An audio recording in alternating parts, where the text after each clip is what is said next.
The belt dryer is a continuous drying equipment for mass production.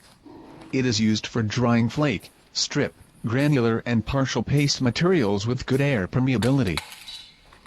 It is especially suitable for materials with high moisture content and heat sensitivity such as dehydrated vegetables and Chinese herbal medicine pieces.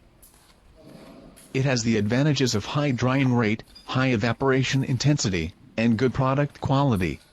Belt dryers are widely used in food, chemical fiber, forestry, pharmaceutical, leather and chemical industries, and are especially suitable for drying granular, flake and fibrous materials.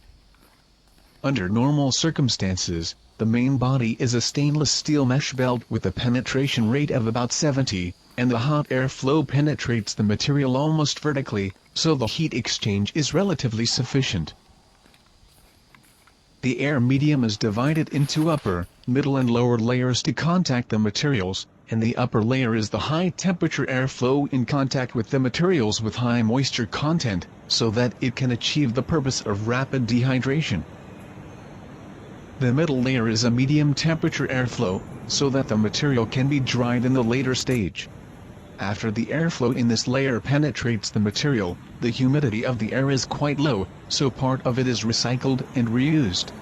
The lower layer is the room temperature airflow. Penetrating the material layer not only reduces the temperature of the material, but also recovers part of the heat, thereby meeting the requirements of the drying process characteristics and ensuring product quality.